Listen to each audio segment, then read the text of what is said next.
네, 안녕하십니까. 네, 무역실무 기본이론 강의를 시작하도록 하겠습니다. 네, 지금 오늘이 이제 5월 4일이죠. 네, 그리고 오늘 같은 경우에 지금이 5월이니까 우리의 그 목표는 올해가 아니잖아요. 아마 1차 시험 다 패스 하신 거죠. 네, 이제 준비하시는 거예요?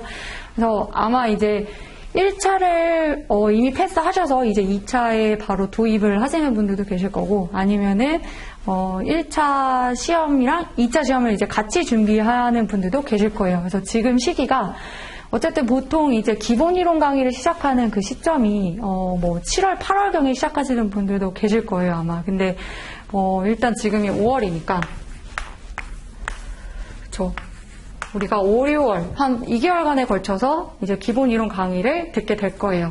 그래서 지금 이렇게 시작을 하게 되면은 내년도 이제 2차 시험이 2022년도 아마 정확히 날짜는 아직 나오지는 않았지만은 보통 이제 6월 또는 7월에 시험이 있단 말이죠. 그러면은 이제 시험을 지금 준비하는 시점에서 거의 시간이 한 1년하고 2개월.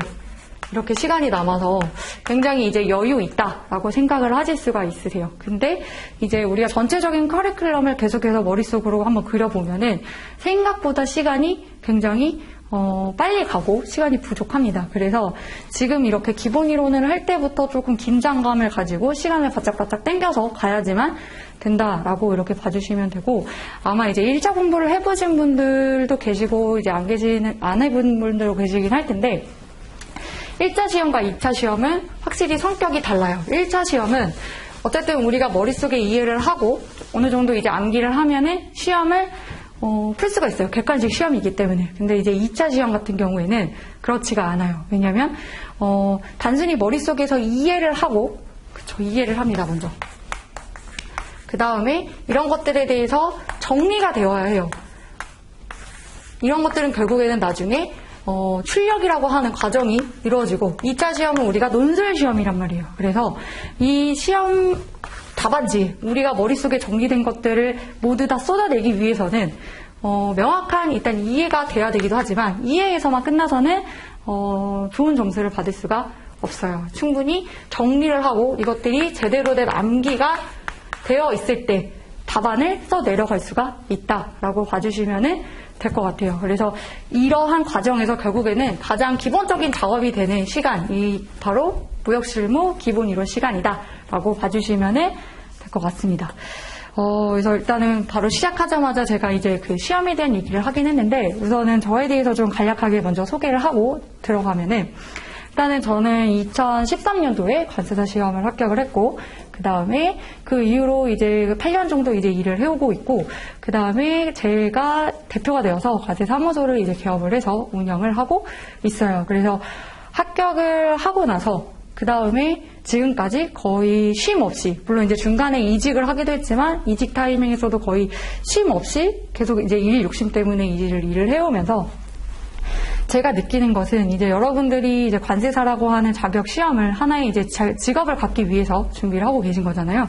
근데 이제 해보니까 이제 공부를 준비하기 전에 제가 느꼈던 거는, 저는 이제 합격을 하면 그냥 그걸로 이제 된다라고 생각이 되었어요. 그냥 그 관세사라는 타이틀을 가지고 일을 하는 거라고 생각을 했는데, 한 8년 정도 이제 일을 하면서 제가 이제 최근에 가만히 개업을 해놓고 이제 생각을 해보니까, 이제 그 관세사라고 하는 건 결국에는 자격이라고 하는 것들을 주는 거거든요. 그래서 저는 그냥 이제 그 화병이라고 하는 것들을 가지고 비교를 해보면, 일단 시험이라고 하는 것을 합격을 하게 되면은 그냥 이 화병이라는 것을 그냥 나눠주는 거예요, 결국에는. 그리고 이 안에서 어떤 일을 내가 하고 어떤 커리어를 하고 어떠한 경력을 쌓아가느냐에 따라서 여기에 이제 꽂아지는 꽃들과 꽃의 모양과 꽃의 퀄리티와 이런 것들이 달라지더라라는 생각이 들더라고요. 그래서 여러분들도 이제 공부를 하실 때, 이게 뭐 시험 패스만 하면은 된다라는 그런 어떤 환상이나 기대감보다는 어쨌든 조금 더 어떻게 보면 관세사 시장도 굉장히 경쟁이 치열하거든요. 그래서 그 안에서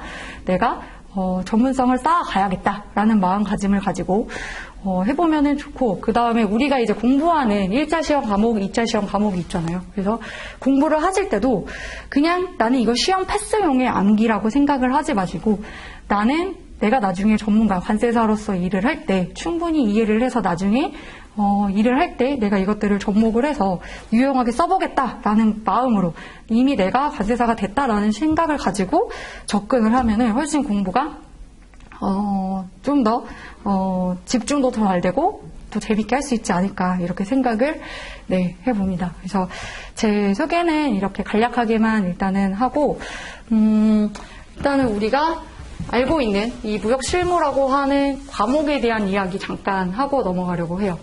그래서 2차 시험 같은 경우에는 이제 좀 많이 알아보시고 여러 합격 수기들도 보셔서 아실 수도 있겠지만 2차 과목에 대해서는 일단은 4과목으로 구성이 되어 있어요. 4과목 중에서 무역실무라고 하는 과목은 마지막 시간에 있어요. 무역실무 4교시에 자리하고 있고 그 다음에 50점 문제 하나, 그 다음에 한 문제가 나오고 그 다음에 10점짜리 문제 5개가 나오죠. 10점 문제 5개. 그래서 이렇게 총 6문제를 풀면은 된다라는 거죠. 근데 일단 무역실무라고 하는 과목을 한번 생각을 해보면 2차의 4가지 과목 중에서 가장 마지막에 차지를 하고 있는 과목이기도 하고 실제로 시험을 보다 보면은 굉장히 마지막이기 때문에 힘이 많이 빠지기도 해요. 근데도 우리는 마지막 종이 울리는 순간까지 답안을 다 채워 나가야 된단 말이에요. 그래서 일단은 그 다른 과목들에 비해서 무역실무가 가지고 있는 특징은 무엇이냐? 일단은 그 대부분의 수험생들이 느끼는 특징은 뭐냐? 일단은 지금 교재를 조금 이제 보시면 아시겠지만 다른 3가지 과목에 비해서 굉장히 내용이 이해하기가 쉽게 되어 있어요. 그러다 보니까 이거 무역실무 그냥 이해하고 어느 정도 이렇게 썰을 풀면 되겠는데 라고 생각을 하실 수도 있는데 이제 실무라고 하는 과목이 처음에는 이제 그렇게 접근을 했다가 공부를 이제 하면 할수록 굉장히 어렵게 느껴지시는 분들이 많이 있어요. 그래서 그런 거 같은 경우에는 왜 그러냐면 우리가 그 전체적으로 앞으로 배우게 될 전체 내용을 한번 생각을 해보면 크게 그 무역 실무라고 하는 것은 결국에는 무역에 대한 전반적인 범위를 포괄하는 내용이에요. 무역과 관련된 내용들이 다 있다. 그래서 막연히 무역 실무만 하는 것이 아니라 대외무역법이라고 하는 것 범주를 가지고 있죠. 대외무역법도 포함이 되고요. 그 다음에 외국환 거래법도 포함이 됩니다. 외국환 거래법. 그래서 사실 실무라고 하는 그 내용 자체에서 끝나는 것이 아니라 이렇게 대외무역법과 외국환 거래법까지도 범위를 포함을 하고 있다. 라는 거. 그리고 실제로 시험이 각각 한 문제씩 나오고 있어요. 계속 매년 외국환 거래법, 대외무역법에서 한 문제씩 나오고 있고 나머지 4문제 나머지 4문제가 무역 실무에서 나오고 있단 말이죠. 그래서 우리가 공부를 하는 범위는 이 실무라고 하는 것만 생각하지 마시고 대외무역법과 외국환 거래법이라고 하는 범위를 계속해서 염두를 해두시고 하셔야 된다는 거죠. 그래서 이런 전체적인 범위를 다 공부를 하려다 보니까 시간적으로 우리가 이제 스케줄을 생각을 해야 돼요. 당장에 이 교재에 있는 내용들을 들어가는 것도 중요하지만 어떻게 보면은 장기적인 계획을 세우셔야 된다는 것을 명심을 하셔야 됩니다. 이제 왜냐하면 우리가 이제 평균적으로 관세사 시험에 이제 수험 기간이 어느 정도 되느냐라고 했을 때 뭐 다 개인 차이는 있지만 보통 뭐 이렇게 36개월, 40개월 이렇게 나온단 말이에요. 그래서 이렇게까지 장기적으로 공부를 한다라고 해서 우리가 그러면 공부의 계획을 이렇게 3년 이렇게 잡고 할 것이 아니잖아요. 어쨌든 우리는 2020년이라고 하는 2022년이라고 하는 그 목표점을 세우고 공부를 해야지만 된다라고 보면 되고, 자, 보면은요, 5월, 6월 기본 이론 강의가 있어요. 그리고 무역 실무라고 하는 것은 기본적인 이론 이외에도 아마 1차 시험 공부하셨으면 아시겠지만은 국제적인 어떤 CISG나 아니면 UCP 600과 같은 국제 협약, 국제 규칙이라는 것들이 있어요. 그리고 관련된 법 규정이 있기 때문에 그러한 것들까지도 어떻게 보면은 심화된 내용으로 공부를 해야 되기 때문에 기본 이론이라고 하는 과정, 그 다음에 심화 과정이라는 것이 있어요. 기본이라고 하는 것들은 쉽고 심화라는 것은 그러면 조금 어렵게 공부를 하는 것이냐? 그렇지가 않다. 무역 실무라고 하는 것들은 범위가 굉장히 넓어요. 이 안에서도 생각을 해보면 자, 무역대학은요 크게 이행, 성립이 되고 계약이 이행을 해야 되고 무역계약이라고 하는 것이 종료. 이런 과정들을 거쳐서 진행이 되겠죠.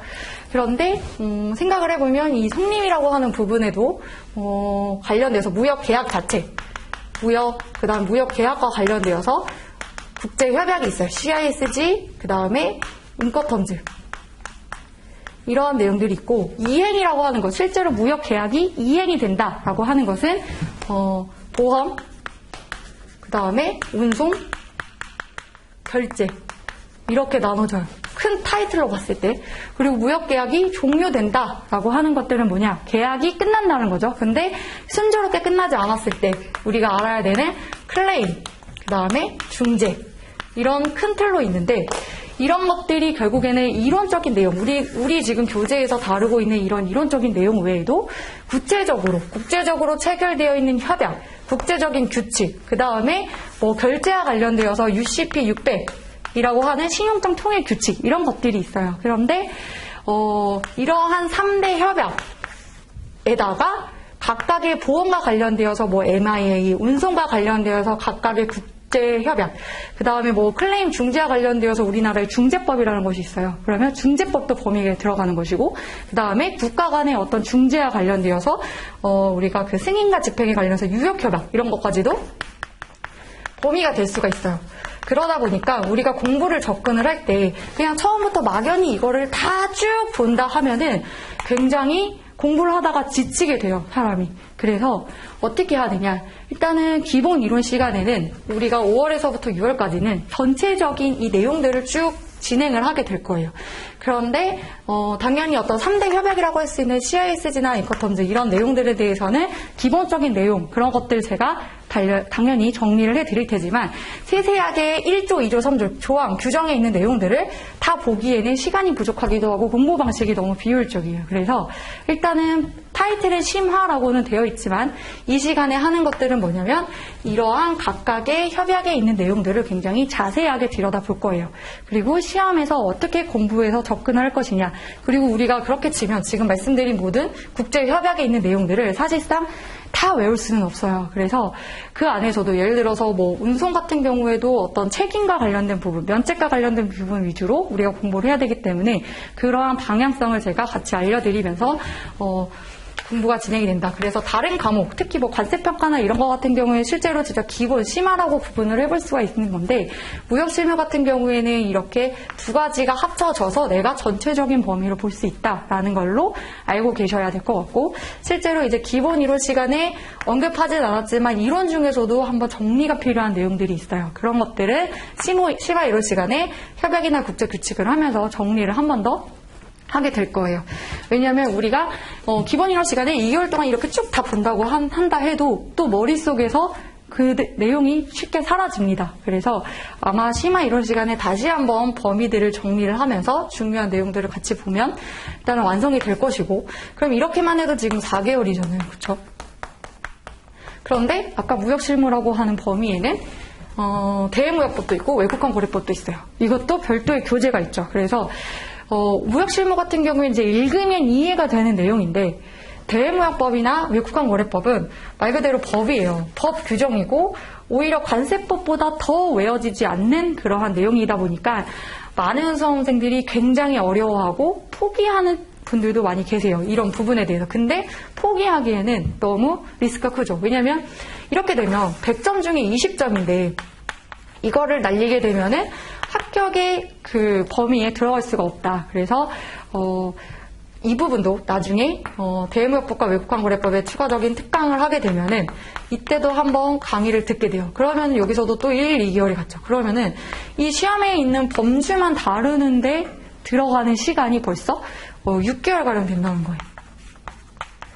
근데 그럴 수밖에 없는 것이 예를 들어서 이제 그 전공은 물론 다 각자 대학교에서 이제 전공하신 부분들은 다 다르긴 하겠지만 저 같은 경우에 이제 대학교에서 무역학을 전공을 했고 그 나름 이제 학교 다닐 때 이제 학점을 잘 따기 위해서 열심히 공부를 했죠. 그래서 그 무역실무 그 과목을 사실 처음에 봤을 때 기출 문제들을 한번 쭉 찾아보니까 굉장히 문제 난이도가 그렇게 어렵다고 느껴지지는 않더라고요. 그래서 이 시험을 그냥 이렇게 덜컥 저도 준비를 하게 됐던 건데 막상 공부를 해보니까 사실 대학교 같은 경우에는 이 대학교 강좌 안에는 여기서 지금 제가 말씀드린 뭐 무역, 보험, 운송, 결제, 중재 이런 것들이 다 하나의 어떤 전공 과목이 돼요. 그런데 보통 대학교에서 한 학기에 전공 과목 3개에서 4개 듣잖아요. 그리고 시험 범위도 중간고사, 기말고사 해가지고 나눠져 있죠. 그래서 시험을 뭐 2주 전에 벼락치기를 해서 충분히 공부하면은 뭐 A+ 이렇게 받을 수가 있어요. 그런데 저는 이제 그런 식으로 생각을 했는데 이게 공부를 해보니까 이 무역실무라고 하는 범위 안에는 내가 대학교를 다니면서 4년 동안 배웠던 각각의 그 전공 과목들이 이 안에 모두 다 들어가 있는, 그렇기 때문에 당연히 단기간 내에 할 수가 없는 것이 당연한 것이고, 그러다 보니 우리가 관세사 시험이라고 하는 것이 다른 자격 시험에 비해서 어렵다라고 말을 하는 것들도 이 무역 실무 자체만 보더라도 범위가 굉장히 넓다, 이렇게 보시면은 될 것 같아요. 그리고 저 같은 경우에는 그 무역 실무 이제 전공자였기 때문에, 그리고 무역 영어 뭐 자격증도 가지고 있었고 해서 굉장히 단기간 내에 제가 합격을 할 줄 알았어요. 그래서 공부를 시작을 했고, 근데 물론 이제 벌써 한 8년 전 일이긴 하지만 공부 시작한 걸로 치면 거의 10년 전 일인 거죠. 근데 저는 한 수강 기간이 3년 정도 됐던 것 같아요. 그래서 이 과정에서 제가 느꼈던 그 여러 가지 시행착오들, 그리고 공부함에 있어서 좋은 방법들을 수업 시간에 좀 가끔 얘기를 많이 해드리고 싶고, 그리고 뭐 저는 이제 수업 시간에 근데 이제 그 공부 범위 외에 그 번외 이야기는 많이 하지 않는 편이긴 하지만 이런 이야기들은 간혹 이제 해드릴 거고, 그래서 제가 드리고 싶은 말씀은 이제 3개월 과세사 시험을 준비를 하고 거의 3개월 만에 이제 1차 시험이 붙으니까 저는 이제 이 시험이 굉장히 엄청 쉽다라고 이제 생각을 하고 이제 2차에 뛰어든 거죠. 그리고 1차 시험이 합격을 하고 나서 4월에 시험 치고 이제 그때 2차가 7월인가 이렇게 있어서 3개월 동안 공부를 했죠. 그 3개월이라는 게 결국에는 제가 이 기본 정도의 어떤 강의를 이제 듣다가 그 수험장에 간 거죠. 어쨌든 유예를 받아서 내년에 시험을 타겟팅을 한 거긴 하지만 어쨌든 그 시험장에 가서 1교시 관세법, 2교시 이렇게 답안을 다 끝까지 저는 이제 앉아서 답안을 써봤는데 거의 점수가 나오지 않았어요. 3과목 다 뭐 거의 뭐 5.2야? 그냥 뭐 1.2점, 3점 거의 점수를 받은 게 아닌 거죠. 왜냐면 쓸 수 있는 게 거의 없었으니까. 근데 무역실무는 해보니까 그때 그 3개월 사실 공부하고 그때 봤을 때 점수가 거의 한 27점인가 이렇게 나왔어요. 그러니까 저는 이제 이 과목에 대해서 이 과목은 나의 전략 과목이다라고 하고 생각을 하고 접근을 했는데 이제 3년간의 공부를 하면서 제가 느낀 거는 뭐냐면 실무라고 하는 것들은 어떻게 보면은 이해하고 썰을 볼 수 있기는 해요. 다른 뭐 LCS, 관세 율표 이런 것들은 암기하지 않으면 내가 쓸 수 없지만 무역 실무 같은 경우에 어느 정도 흐름과 과정을 이해하면 내가 답안을 쓸 수 있다고 생각을 하는 거죠. 그런데 어느 정도까지는 다 끌어올 수가 있어요. 어느 정도 썰을 풀고 이해를 해서 점수를 끌어올릴 수는 있는데 결국에는 뭐냐면 뭐 한 3, 40점까지는 다들 아마 쉽게 받으실 수는 있으실 거예요. 근데 이거 우리가 합격의 선에 들어가기 위해서는 이렇게 모두들이 받는 이런 점수로는 합격을 할 수가 없다. 결국에는 고득점을 해야 되는데 다른 사람과 나의 그런 변별력, 차이를 두기 위해서는 어디서 차이가 나는 거냐. 결국에는 단순 이해와 그 이해를 가지고 썰을 풀어서는 우리가 좋은 점수를 받을 수가 없고, 말씀드린 대로 어떤 이러한 법에서 규정에서 협약에서 명시하고 있는 내용들을 명확하게 이해해야 되고 암기하는 것들은 정확하게 외워주셔야만 고득점을 할 수가 있어요. 그렇기 때문에 이렇게 기본 이론이랑 심화 이론을 통해서 한번 그 정리를 해 나가면은 될 것 같고, 일단은 전체적인 어떤 흐름은 이러하다는 거. 그래서 우리가 6월부터 거의 6개월 동안 이번 올해 한 가을쯤까지 갈 때는 아마 이제 무역실무 다 듣고 협약 내용 다 정리하고 그 다음에 대외무역법, 외국환거래법 내용들을 쭉 보겠죠. 그런 다음에 마지막에 연말에 가서 우리가 해야 되는 거. 아마 1차 시험도 문제풀이 강의가 있었잖아요. 그것처럼 2차도 이제 문제풀이 강의가 있습니다. 그래서 과거 관세사 시험의 기출 문제 등을 보고 기출 문제에 대해서 어떻게 답안을 써야 할 것인가, 그리고 그런 기출 문제를 바탕으로 예상 문제는 어떠한 것들인가. 그래서 아마 보통 작년 기준으로 하면 이제 11월에서 12월에 답안 작성 지도반이라고 하는 그것을 가지고 진행이 될 거예요. 그래서 여기에 가서는 문제들을 보고 내가 머릿속에서 어떤 목차를 구성하고 어떤 답안을 쓸지 생각을 해야 하는 시간이기 때문에 이 시간이 오기 전까지는 전체적인 내용과 암기가 충분히 되어 있어야 된다. 그리고 나서 넘어가서 내년이 되면 이제 시작이 되는 것이 뭐다? 모의고사가 아닙니다. 저는 이제 오늘도 지금 이제 무역실무 기본이론 강의하기 전에 지금 이제 올해 2021년도 2차 시험 준비하는 수험생들이 모의고사를 지금 치고 있어요. 그래서 그 모의고사 해설 그 강의도 방금 촬영을 하고 바로 넘어온 건데, 모의고사라고 하는 거 거의 1월부터 6월까지 시험 보기 직전 그 전주까지 계속해서 매주 1교시부터 4교시까지 실제 시험을 치는 거예요.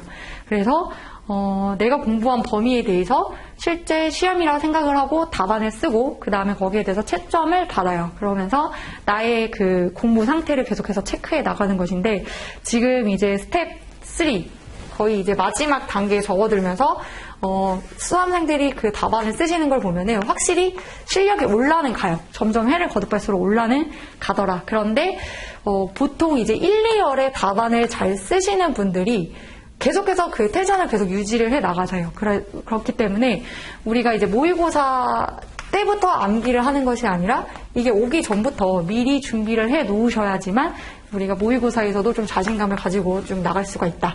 그래서 우리의 계획을 2022년도에 그 시험 대비하기 이전에 전체적인 이제 커리큘럼을 한번 같이 짚어본 거라고 보면 되고, 이제 많이들 이제 궁금해 하시는 것들이 무역실무라고 하는 과목에 대해서 어떻게 그러면은 접근을 하고 공부를 해야 되는 것이냐, 그리고 관세사 시험 공부는 어떻게 하면 좋으냐, 이런 것들에 대해서 많이 물어보시는데, 일단은 뭐 많지만은 그래도 굉장히 중요한 것들은 그래도 짚어놓고 강의를 시작하도록 하겠습니다.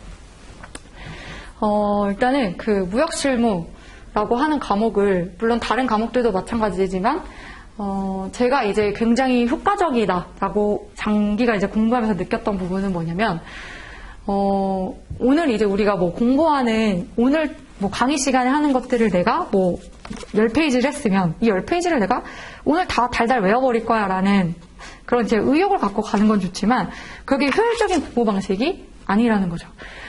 이제 아마 그 성격상 이제 내가 이거를 다 이해하고 마스터하고 짚어 넘어가고 싶으신 분들이 계실 텐데, 일단은 심리학에 이제 이게 2차 과목이고 공부할 것이 많고 머릿속에 넣어야 될 것이 굉장히 많다 보니까 이렇게 달달 외워도, 외우는 거 좋아요. 근데 달달 외워도 아마 바로 잊어버리실 거예요. 며칠 후에 지나면 내가 상세하게 외웠던 내용들이 이해가 되지 않고 머릿속에 잘 떠오르지가 않아요, 생각보다. 그래서 공부를 하는 방법은 일단은 가장 중요한 것은 저는 일단은 그 다독이다라고 생각이 들어요. 내가 머릿속에 굉장히 많이 노출이 될 수 있게 해주는 방법. 근데 이 다독이라고 하는 것도 그냥 무조건 많이 보라는 것이 아니라 내가 어떻게 다독을 할 것인가에 대해서 고민을 해보셔야 돼요. 근데 개인적으로 이제 공부하는 방식의 차이는 있을 수는 있겠지만, 일단은 가장 효과적인 방법은 뭐냐면, 회독수를 높일 때 일단 처음에는 이제 이거를 표현하는 방법이 이제 살을 붙이는 방식이다, 라고 표현을 많이 하는데, 원래 이제 범위가 있으면, 예를 들어서 범위에 대해서 처음에는 전체적으로 내용을 쭉 보는 거예요. 그런데 이것들에 대해서 다 섭렵하려 하지 마시고 기본적인 큰 틀과 목차를 머릿속에 넣는다라는 생각으로 접근을 해주셔야 돼요. 그래서 처음에는 이렇게 1회독을 합니다. 처음부터 끝까지 쭉 보는 거예요. 그럼 내가 2회독을 했을 때는 그래도 어디에 어떤 내용이 있고 이런 내용이 있다, 기본 내용은 이해하잖아요. 그러면 내가 그냥 패스하고 넘어갔던 디테일한 내용들을 조금 더 붙이는 거예요. 그리고 계속해서 이렇게 나의 범주를 넓혀 나가는 방법. 처음부터 이것들을 다 하려고 하면은 일단 1회독을 하는데 시간이 굉장히 오래 걸려요. 그래서 지금도 강의를 이제 들으시면서 좀 굵직굵직한 큰 목표와 기본적인 개념을 정리를 해나가면서 내가 1회독이 끝나고 다음 회독 할 때 이거는 내가 이해를 할 거야 라고 조금 더 이렇게 넘어가는 것도 굉장히 좋은 방식이다. 그래서 이런 식으로 회독수를 굉장히 많이 늘려주는 것이 좋다. 이 말을 해드리고 싶고, 그리고 이것들을 함에 있어서 무역 실무 과목의 특징상 우리가 이 교재에 있는 어떤 기본적인 이론에 있는 내용도 있고, 분명히 아까 심화 시간에 하게 될 구체적인 협약, 국제 규칙에 있는 규정의 내용들이 있다라고 했잖아요. 그래서 저 같은 경우에는 어떻게 했냐면 어떤 이론이라고 하는 것들의 해독, 그러니까 말 그대로 이 교재 자체를 해독하는 거죠. 이것과 그 다음에 그 협약, 국제 규칙 이라고 하는 법, 관련 법, 이런 것들에 대해서는 별도로 해독을 하기 시작하는 거예요. 그래서, 이것도 같이 두 가지 방식으로 하게 되면은, 하다 보면은 결국에는 다 연관이 되어 있어가지고 나중에 분명히 굉장히 이게 효과적인 방법이다라고 느끼실 수가 있으실 거거든요. 물론 이제 우리 교재에도 협약이나 뭐 국제규칙, 법의 내용이 전혀 없는 건 아니에요. 그 중요한 CISG 규정 같은 경우에는 일단 교재에도 다 실려 있기도 하고, 물론 이제 기본 이론 시간에도 다르긴 하겠지만, 아마 1차 공부할 때 가지고 계시는 국제 협약집 아마 가지고 계실 거예요. 그래서 1차 이론 시간에 1차 공부하시면서 했던 내용들, 결국에는 동일하게 반복이 되는 거니까 그 내용들을 가지고 시작을 하면 좋다. 근데 어쨌든 지금은 우리가 이제 기본 이론을 시작하는 단계이기 때문에, 다짜고짜 이거에 대한 내용들을 반복을 하는 거는 쉽진 않아요. 그래서 일단은 기본 이론을 하는 동안에는 이거에 대한 회독수를 굉장히 많이 노출시켜서 충분히 이론을 이해를 하시고, 그 다음에 심화 시간에 가서 협약의 내용들을 보게 됐을 때, 그때 이제 이것들을 두 방식으로, 두 트랙으로 이렇게 회독수를 계속 넓혀가는 방식이 굉장히 좋다라는 거. 그 다음에 한 가지를 좀 더 제가 강력하게 추천하고 싶은 것은 뭐냐면, 저 같은 경우에는 이제 이 다독을 할 때, 이제 리마인딩 하는 게 굉장히 효과적이었다라는 것들을 좀 늦게 깨달았어요. 왜냐면 그냥 단순히 이제 그냥 내 머릿속에 있겠거니, 내가 많이 봤으니까 내 머릿속에 있다라고 생각을 했는데, 진짜 내 머릿속에 있는지를 테스트를 하려면 그냥 일단 내 머릿속에 이제 백지 상태를 만들어 놓고 하나씩 목차를 떠올려 보는 거예요. 그랬을 때 내가 이 책에 있는 앞부분에 있는 그 전체적인 큰 목차들 있죠. 그것들이 일단 머릿속에서 정리가 되고, 그 다음에 그 안에 세부적인 내용들이 머릿속에서 떠올릴 수 있도록 이것을 하기 위한 방법이다. 그래서 내가 만약에 저 같은 경우에는 그 당일에 이만큼 10페이지를 공부를 했으면 10페이지를 공부를 하고, 그 다음에 보통 자기 전에 한번 내가 오늘 공부했던 것들을 머릿속에 끄집어내서 생각을 해보려고 했어요. 그런데 정말 신기하게 이게 생각보다 내가 그렇게 열심히 하루 종일 집중을 해서 공부를 했는데도 잘 생각이 나지가 않아요. 그러면 다음날 이제 공부를 시작하겠죠. 무역실무 시간이 됐을 때 공부하는 시간이 오면은 내가 이제 10페이지 했으니까 이제 11페이지를 펼쳐서 쭉 나가는 게 아니라 분명히 한 번 더 보고 가는 거예요. 키워드를 계속 노출하는 거죠. 시작하기 전에 내가 어제 했던 10페이지는 내가 어제 3시간을 공부했지만 그래도 이렇게 쓱쓱쓱 넘기면은 금방 본단 말이에요. 근데 이게 별일 아닌 것 같지만 굉장히 머릿속에 구조가 잡히고 머릿속에 이제 체계가 잡히는 게 도움이 많이 된다. 그리고 내가 이제 세 번째 날이 되면은 그 다음에 이제 21페이지부터 하는 게 아니라 이렇게 보는 거예요. 이렇게 또 쓱쓱쓱 보는 거예요. 그렇게 되면 나는 벌써 그냥 쭉 가면 이제 잊혀져 버려요. 진짜 까맣게 잊혀져요. 마지막 중재 클레임 하는 부분에 가서는 앞부분에 있는 내용이 생각이 잘 안 나는데, 내가 계속해서 이렇게 넘기다 보면은 이제 책이 닳도록 계속해서 보다 보면은 전체적으로 이제 회독수가 누적이 되면서 엄청나게 올라간다는 거. 그래서 본인만의 분량, 본인만의 어떤 것들을 정하셔가지고 해보시는 게 좋아요. 왜냐면 우리가 이 리마인딩이라는 게 직접 근데 2차 시험처럼 막 종이에 대고 쓸 수는 없잖아요. 이렇게 되면 에너지도 많이 들고 시간도 굉장히 많이 들고 소모적이거든요. 그래서 머릿속에서 계속 떠올리려고 하는 거, 이렇게 하다 보면은 공부에 더 몰입이 됩니다. 또 공부하는 수강 기간 동안에 내가 이 시험에 더 빠져들 수 있기 때문에 잠자기 전 혹은 이동하는 시간 이럴 때 이렇게 리마인딩하는 습관 굉장히 중요하다. 이렇게 한번 보시면 될 것 같아요. 공부 방법이라고 하는 거 중요한 부분 일단은 2가지를 먼저 말씀을 드렸고, 그 다음에 이제 우리가 무역이라고 하는 거 범위를 들어가려고 하는데, 일단은 교재는 지금 한 일주일 정도 더 걸릴 것 같아서 빠르면은 다음 수업 시간에는 교재를 가지고 공부를 할 수도 있고 혹은 늦춰지면은 다음 시간까지는 유인물로 하고 그 다음에 책이 나올 것 같아요. 원래 이제 기존 교재가 있기는 있는데 올해 이제 되면서 좀 내용들을 좀 더 반영을 하고 좀 정리를 더 한 내용들이 있다 보니까 업그레이드된 책이 나올 때까지 조금 기다려 주시면은 네, 좋을 것 같습니다.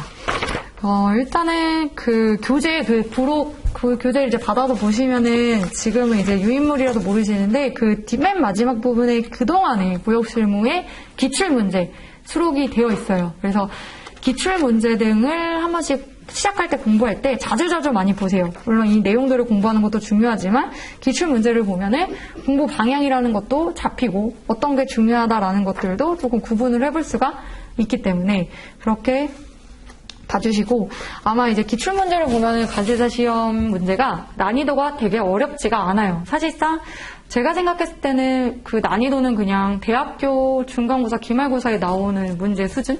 사실 문제가 사실은 좀 더 저는 어려워야 된다라고 생각을 하긴 하는데 작년 문제 같은 경우에 기존의 이제 관세사 시험의 무역실무 같은 경우에는 그렇게 단순히 암기해서 규정을 있는 그대로 쓰는 문제들이 많이 나오지는 않았는데 작년도 시험 문제가 되게 많이 트렌드가 많이 바뀐 게 명확하게 몇 가지, 어떤 거에 대해서 몇 가지를 어떤 규정에 있는 내용을 그대로 쓰는 복사해서 붙여넣은 듯한 내용들의 문제들이 많이 나왔어요.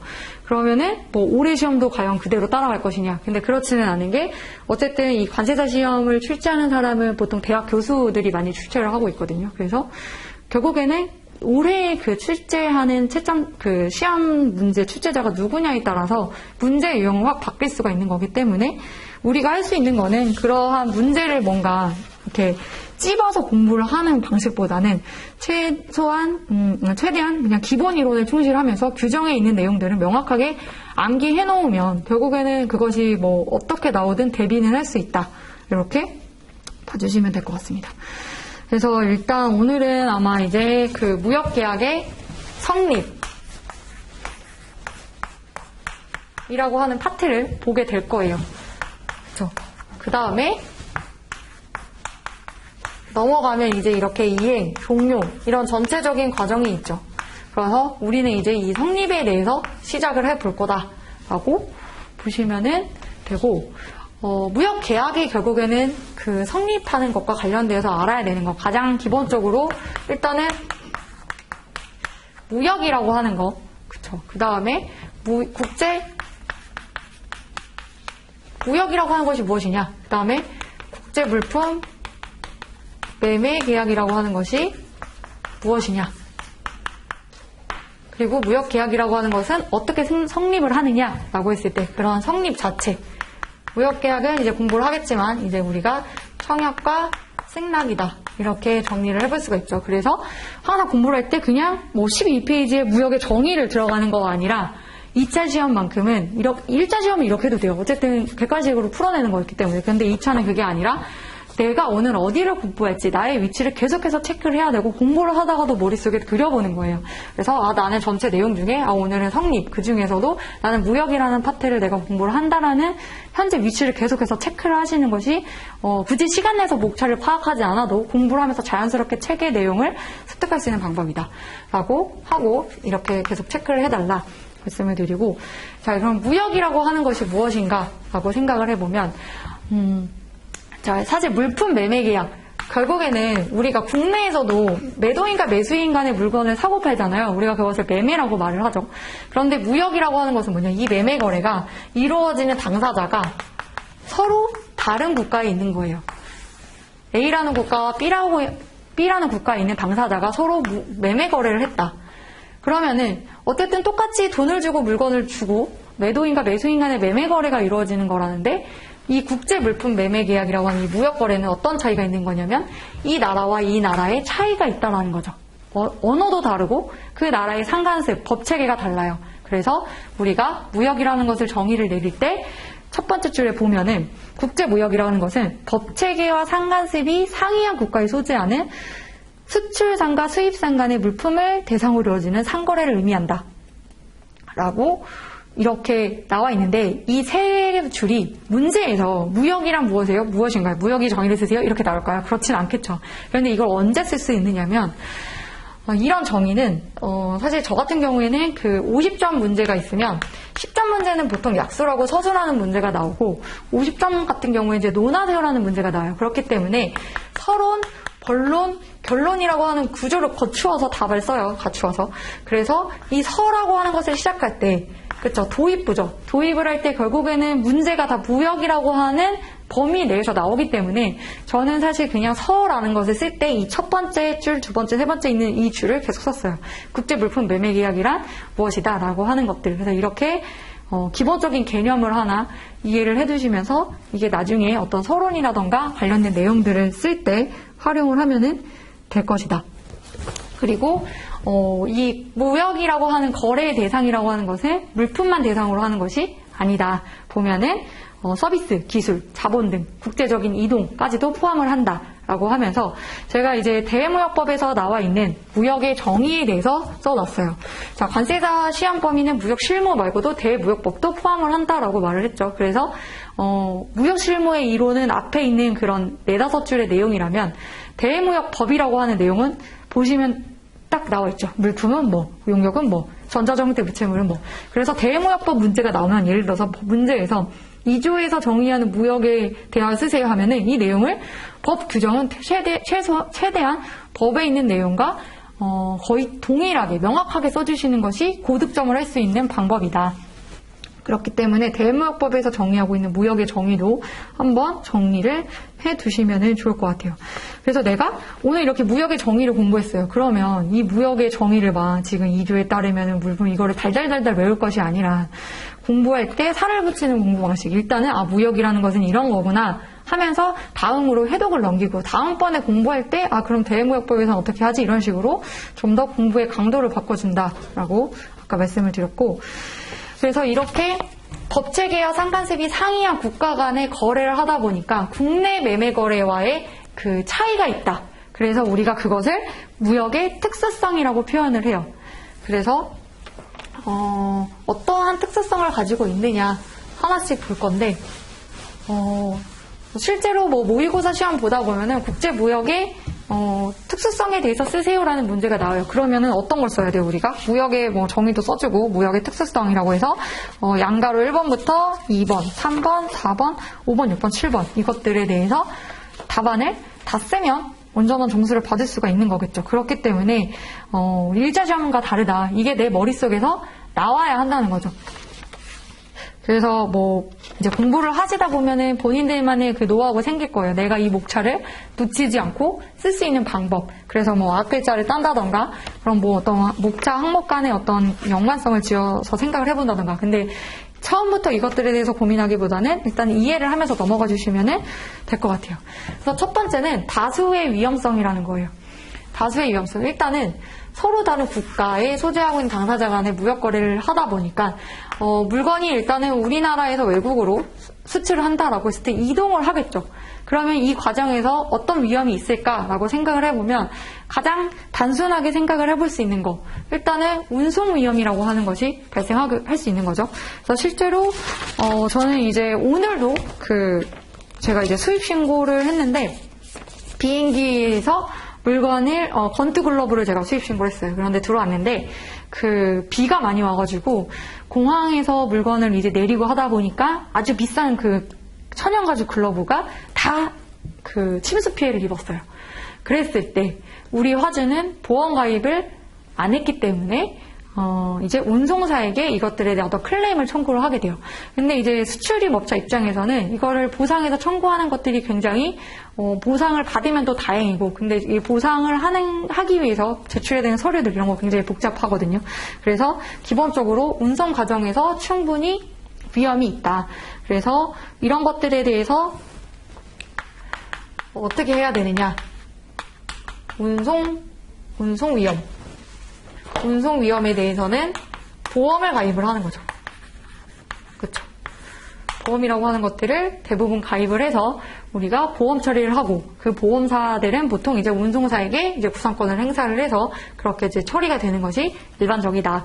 그 다음에 두 번째 신용위험과 상업위험이라고 되어 있는데 자 매도인의 입장에서는 물건을 팔고 받고자 하는 것이 결국에는 대금을 받는 거죠. 대금 결제를 받아야 돼요. 그리고 매수인 입장에서는 내가 돈을 들고 물건을 받아야 돼요. 그쵸? 그래서 나는 물건을 받아야 돼요.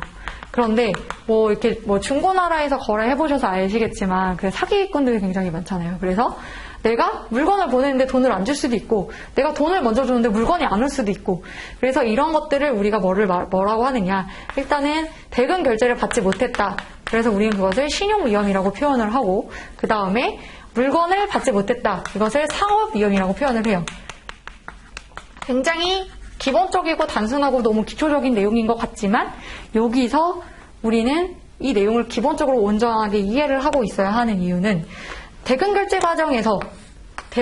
과정에서 발생하는 이러한 신용 위험 때문에 우리는 무역거래에서 어떤 결제 방식을 이용을 할 것이냐에 대해서 생각을 해보게 된다는 거죠. 언제 이 이행이라는 것을 하게 되면은 분명히 운송도 있고 보험도 있고 결제라는 것도 있다고 말씀을 드렸죠. 그래서 이때 이 결제 중에서 결제 수단별의 어떤 장단점이 있어요. 그래서 그렇게 이어지는 것이다.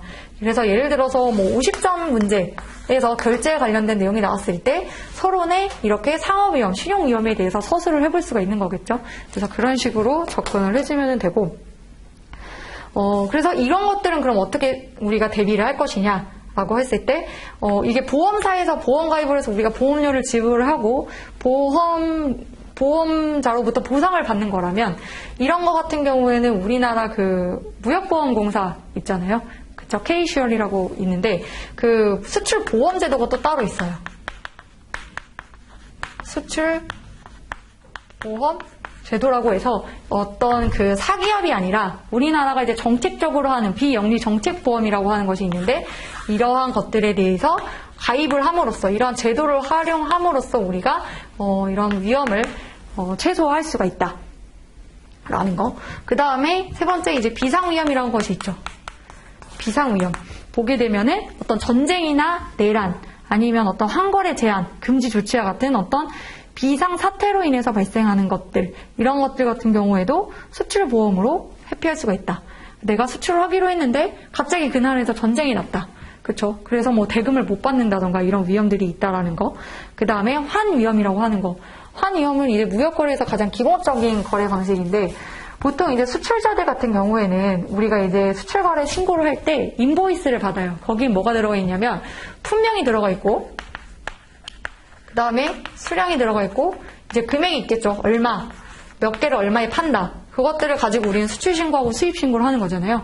근데 여기 들어가는 이제 금액들은 보통 국가 간의 거래이기 때문에 우리가 원화보다는 많이 쓰는 것이 이제 US 달러가 가장 많아요. 그렇다면 내가 US 달러로 해외 거래처한테 이제 청약을 하고 승낙을 받아서 거래가 이루어지는 것인데 그랬을 때 이 수출자 입장에서는 내가 여기에 이 물건을 팔 때 들어가는 원가들을 생각을 하겠죠.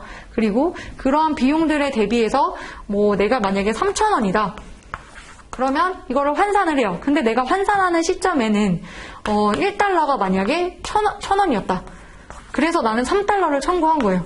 그런데 물건이 보통 어떻게 되느냐? 나중에 물건을 준비해서 보내다 보면은 환율이 우리가 거의 주 단위로 바뀌죠. 그쵸? 그러다 보면은, 이게 나중에 가서는 갑자기 환율이 뚝 떨어져서, 1달러에 만약에 500원밖에 안 하는 거예요. 그러면 3달러가 이 사람이 3달러를 송금을 했어요. 근데 나는 1,500원밖에 못 벌잖아요. 그러면 이 사람은 어쨌든, 수출을 통해서 이득을 보는 것이 아니라 손해를 볼 수 있다. 이것도 하나의 환위험이 된다라는 거죠. 그래서 이것도 마찬가지로 우리나라에서 이런 우리나라의 수출자를 지원하기 위한 제도를 만들어 놓고 있다. 그래서 수출보험 제도 등을 통해서 위험을 최소화해 볼 수가 있을 것이고 그 다음에 기타의 위험이라고 해서 법칙이와 상관세비 상이한 국가 간에 소재한 당사자 간의 계약의 어떤 해석, 실무적인 관행의 차이.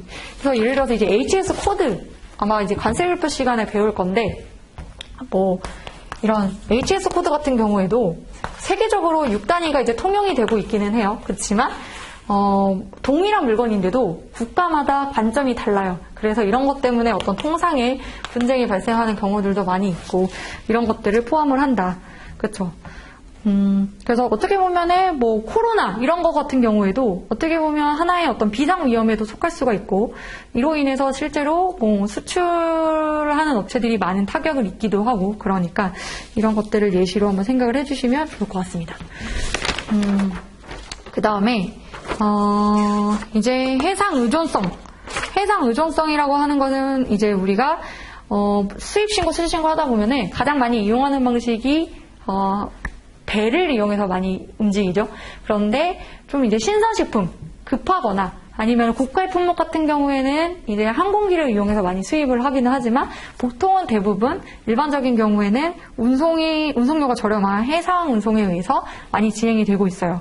그래서 뭐 의류같이 뭐 일반적인 그 고가품이 아닌 의류들은 보통은 다 해상으로 들어오다가 갑자기 뭐 납기가 급하거나 비상시에만 이제 항공으로 그때그때 들어오고 있다. 그 다음에 산업 연관성이라고 하는 거. 이거는 이제 일반적인 이야기인데 일단은 우리가 수출을 많이 하면 그만큼 외화를 벌어들일 수가 있고, 그쵸. 그런데 또 수입을 너무 많이 하게 되면은 우리나라 그 생산, 판매상, 제조업체들에게 엄청난 타격을 줄 수가 있다는 거죠.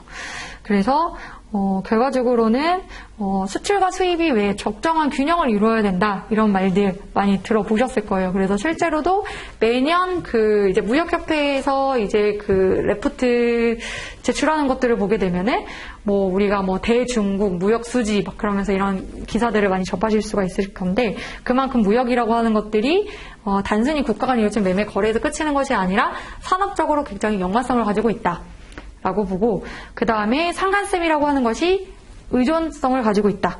그래서 뭐 아마 1차 공부하신 분들은 아시겠지만 이제 뭐 국제규칙, 인커텀즈 이런 것들도 결국에는 뭐냐면 무역거래 당사자 간에 서로 처음부터 우리나라가 전 세계적으로 우리나라뿐만 아니라 전 세계적으로 어떤 국제규칙, 룰 이런 것들이 있었을까요? 원래는 없었어요. 그냥 뭐 과거에는 그냥 뭐 배에 실어서 그냥 물건을 이제 오며 가며 했던 그 상거래들이 점점 이제 거래들이 활발해지다 보면은 당사자 간에 이제 뭐 우리 뭐 이제 말하지 않아도 서로 알게 되는 어떤 관행이라고 하는 것들이 생기는 거죠. 그렇죠? 둘 간의 어떤 관행이라고 하는 것들이 점점점 퍼지면서 이제 관습이 되고 관례가 되는 거죠. 그래서 이러한 내용들을 가지고 결국에는 마지막에 가서 하나의 어떤 국제 규칙을 정하는 거죠. 당사자들이 모여서 하나의 규칙이 된다. 그래서 그거에 이해가 될 수 있는 것이 뭐 인커텀즈 같이 어떤 그 당사자 간의 그 점용 거래 조건을 하나의 어떤 규칙으로 만들어 놓은 그런 것들을 생각을 해보시면 될 것 같습니다. 그 다음에 그 다수의 종속 계약. 이거는 아까 전에 그 연속되는 거죠. 그래서 뭐 우리가 운송 계약을 또 체결해야 되고 보험 계약도 체결해야 되고 이렇게 부수되는 종속 계약들이 많다. 그 다음에 불특정의 거래이다. 무역 거래를 하게 되면은 계약하는 시점에 물건이 만들어져 있는 것이 아니라 일단 발주를 넣죠. 그리고 그 납기 일정에 맞추어서 생산을 하기 때문에 실질적으로는 계약 당시에는 특정이 되지 않은 불특정의 그 물품을 대상으로 한다라고 보면 되고 그 다음에 마지막으로 국가의 무역 정책. 그래서 어떤 경제 발전과 밀접한 관련이 있는 대외무역을 관리, 허가, 통제하기 위해서 국가들은 어떻게 보면 무역 정책을 펼친다는 거죠. 그래서 뭐 해마다 여러 가지 무역 정책들이 많이 펼쳐지고 있죠. 그래서 뭐 수출을 지원하는 경우도 있고 너무 수입을 많이 하게 되면은 국내 산업에 타격을 줄 때는 좀 더 이렇게 제한을 가하는 경우들도 있고 이런 것들 한번 생각을 해볼 수가 있을 것 같아요. 그래서 일단은 여기까지 우리가 그 무역의 특수성에 대해서 한번 정리를 해봤고 그냥 이렇게 들으시면은 이해되시는 그 수준으로 설명을 드리려고 하고 있으니까 한 이제 10분 쉬었다가 이어서 계속 진도를 나가보도록 하겠습니다.